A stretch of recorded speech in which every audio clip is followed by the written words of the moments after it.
So having your gaming setup in your living room is not ideal at times. Yeah, you have more space, you get the comfy couch, and you'll typically have access to the big TV, but when you have a family, you gotta share, and they tend to take over.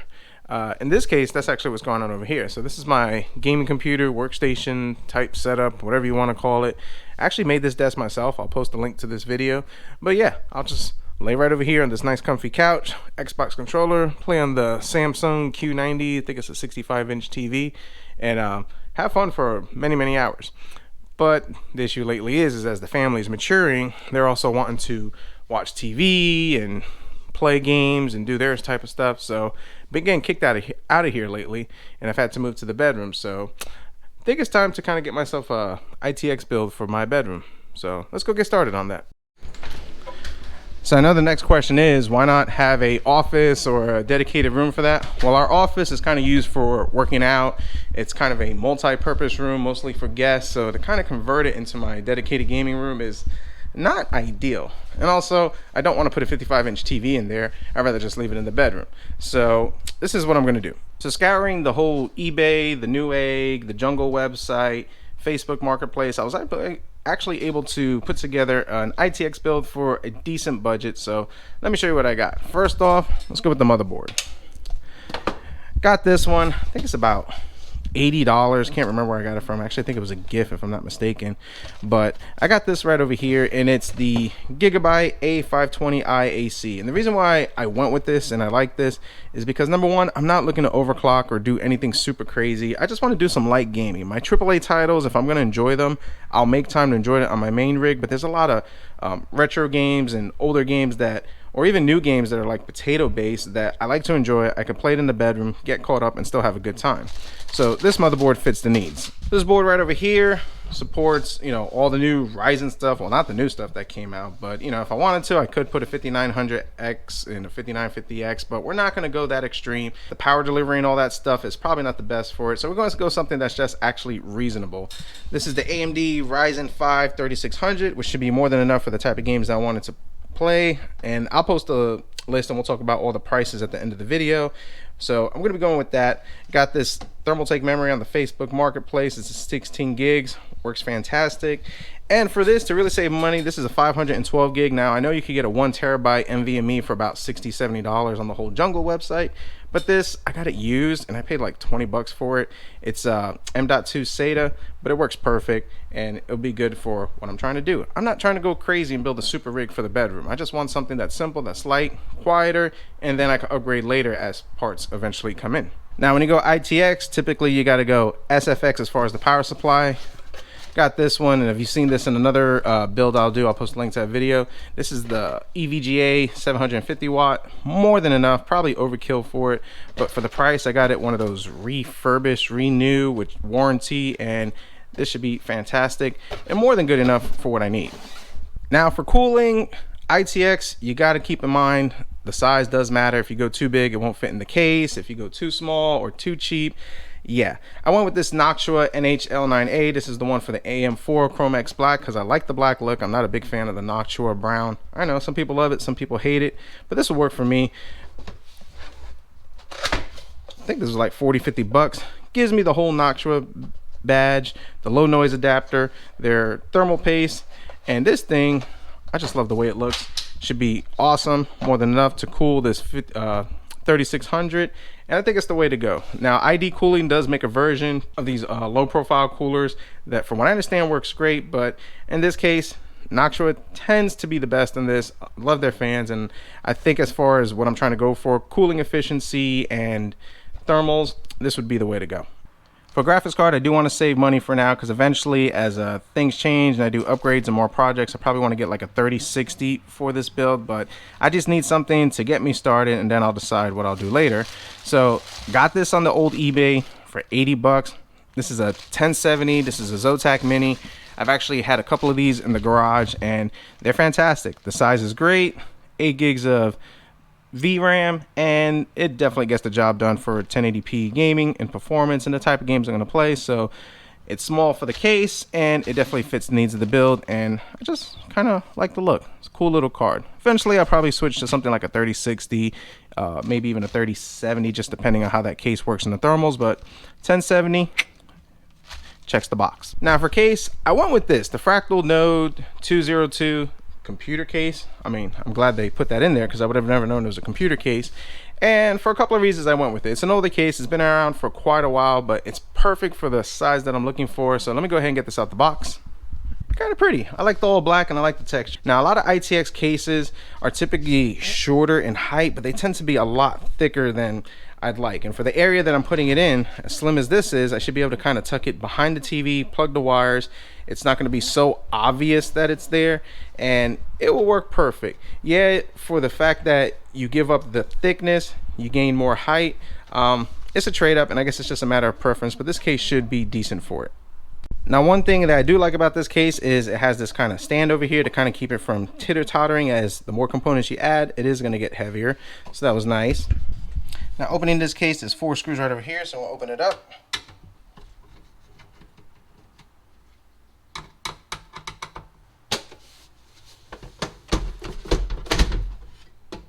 Slides open just like that. A couple things I really liked about this is the reason why I chose it is number one is you got this right over here, great airflow for the graphics card, so be able to suck in fresh air. It does have these meshes on them, which I will be deleting as they do tend to restrict airflow, and honestly I clean my computers very frequently, so that's got to go.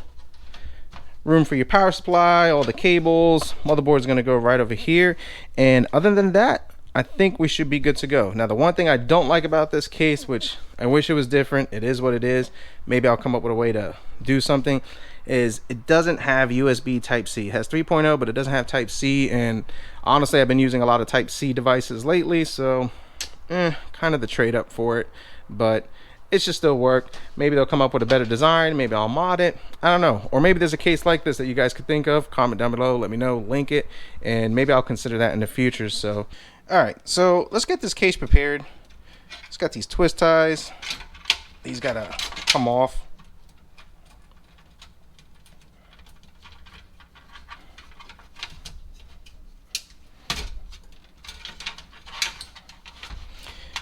What we're gonna do is we're gonna go ahead and just move all these cables out over here to the side. Just tuck them away so we have room, which is great.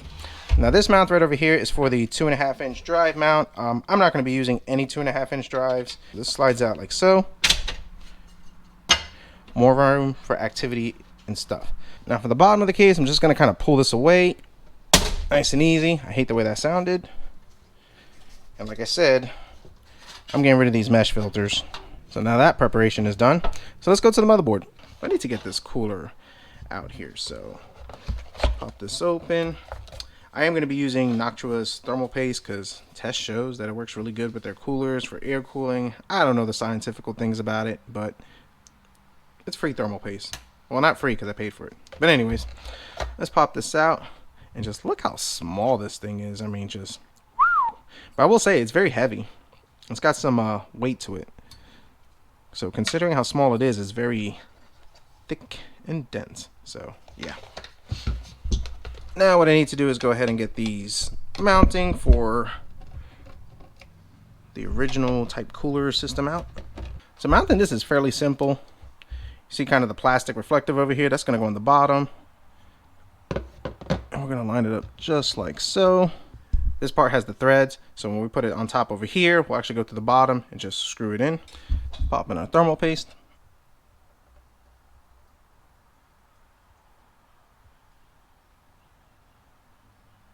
Perfect. Now let's pop this thing on, which should be like that. Turn it upside down, like that.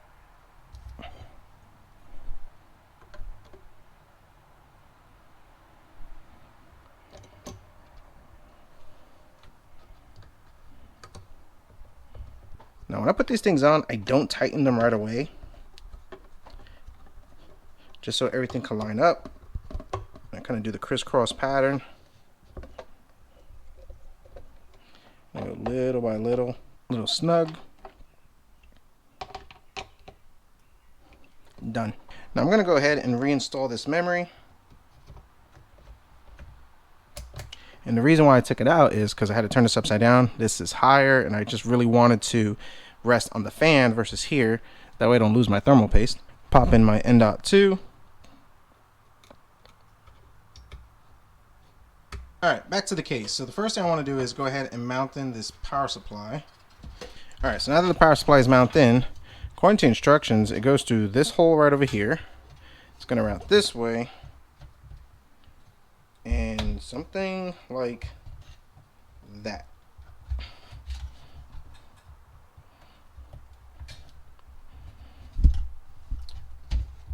Not a fan of that design, but I guess it works.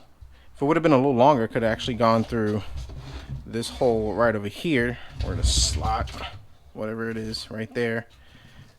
It would have looked a little more better, but it is what it is, I guess. On the motherboard, let's put in the I/O bracket, which I believe it goes this way. Yep, that seems right.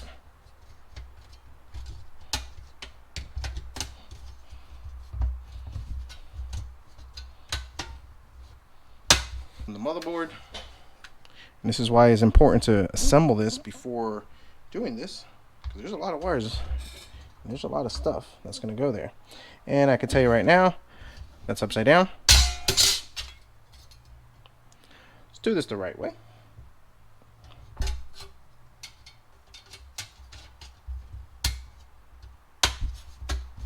Now this should work.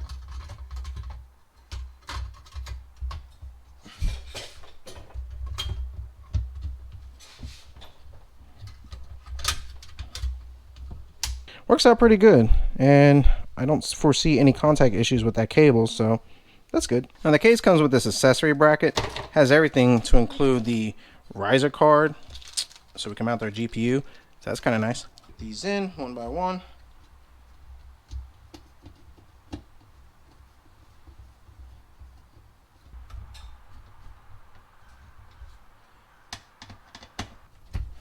Perfect. Now I need to install the riser. So there's two screws here. One.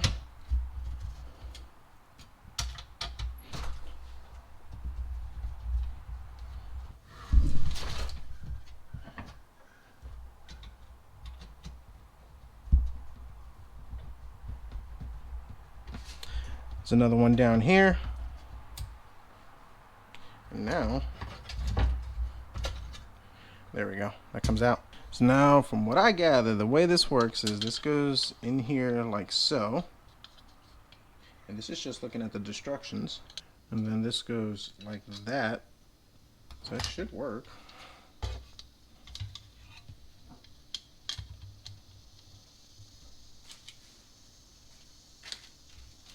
Let's get these screws in.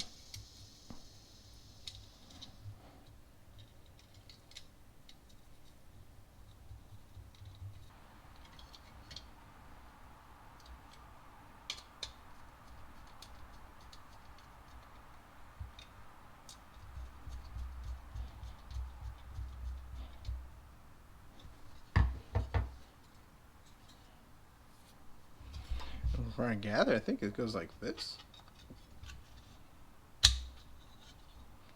Yeah, just like so. I'm going to take these out.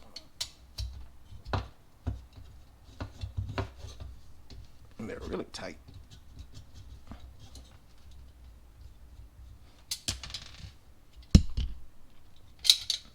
Now, from what I'm reading, this is PCI Gen 3. And then, apparently this goes like so.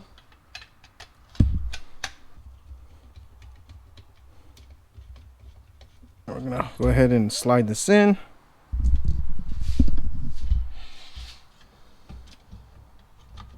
Alright, that's in. Let's get this 24 pin in, just like so. CPU pin is gonna get routed this way. And of course, there's like no room for a guy to get his fat fingers in. So you just kind of, you just kind of can smash it in there. Can I just, do I really need this thing? I do, but I just want to, just And to think this ITX build is bigger than normal ones. You can imagine what the others would be like.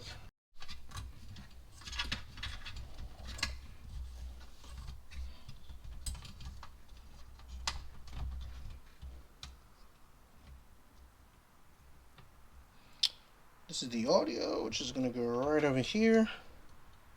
Which I know you guys can't see it, but it's actually real close right here. Let's put it that way.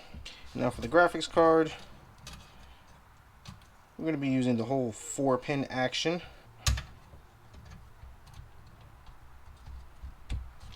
Plug that in there.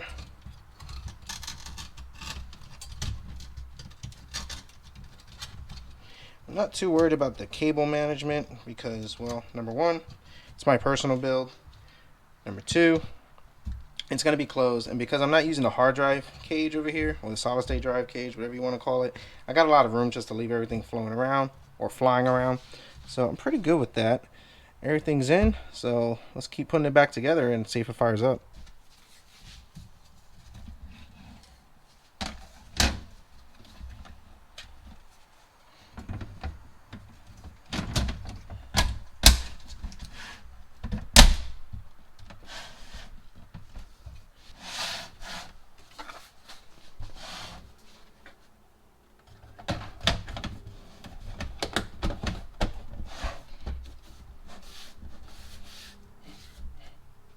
Little peel action.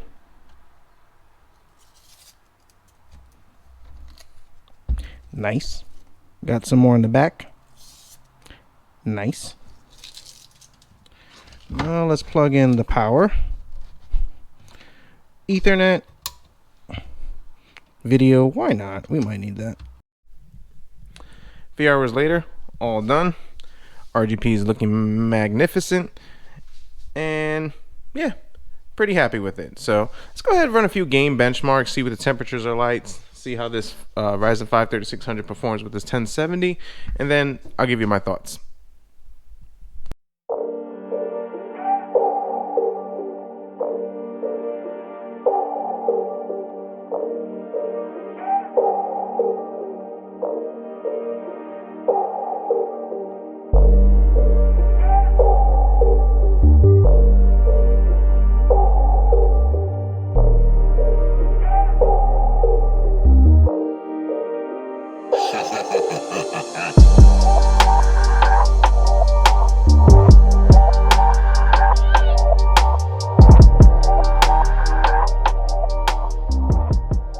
Alright, so gaming on this thing, pretty awesome.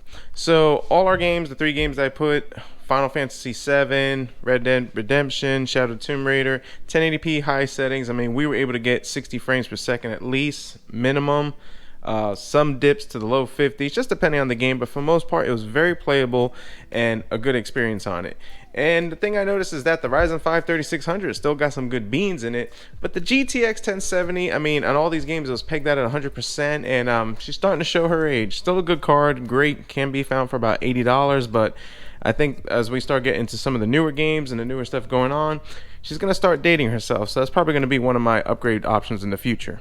Now, temperatures in this case is pretty fantastic, and I think a lot of it has to do is that you got plenty of fresh air over here, you got exhaust over here, and then if you look on the back of this case, one thing I like about it is that you got this vent right over here just for the GPU, just to kind of breathe nicely. Same thing with the power supply, so worked out really good. The graphics card stood quiet and was actually a lot quieter than the CPU. My temperatures were between 60 to 70 degrees depending on the load, and the noisiest point of this was the CPU cooler, and that's to be expected. It's a low profile cooler, it's doing its job, it's getting it done, but in order to do its job, that fan is going to have to ramp up a little higher just to keep up with the temps. I mean, it's one of the things that you got to consider when you're going ITX. One little mod that I did do for this thing is that I got this right over here. These little stands are like $20 on Amazon. You get them for a pack of 4.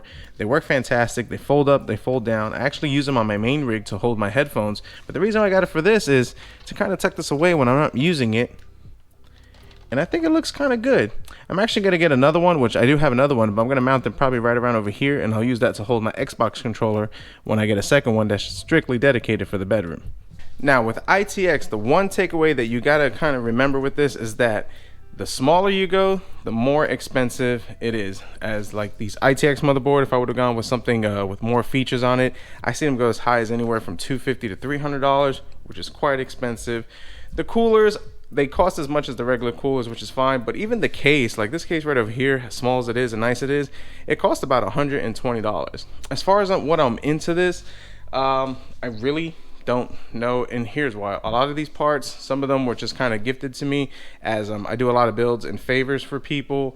I waive a lot of fees. Some people come to me last minute for emergency repairs, and I've learned in doing computer repairs, if you take care of people, they will take care of you.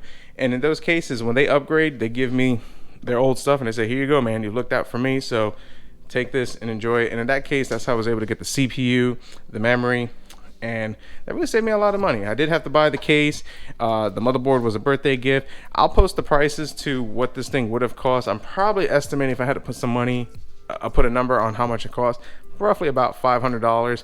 And it's crazy as this costs about $500 when you could get something full size probably for the same price, a lot cheaper on the used market. So definitely something to consider. ITX, you're paying more for the convenience, and it kind of sucks that you pay more for less. Kind of like low profile tires, I would guess. Hope you enjoyed this build. Thanks for watching. Subscribe to the channel if you're not, and as always, we'll see what we come up with next.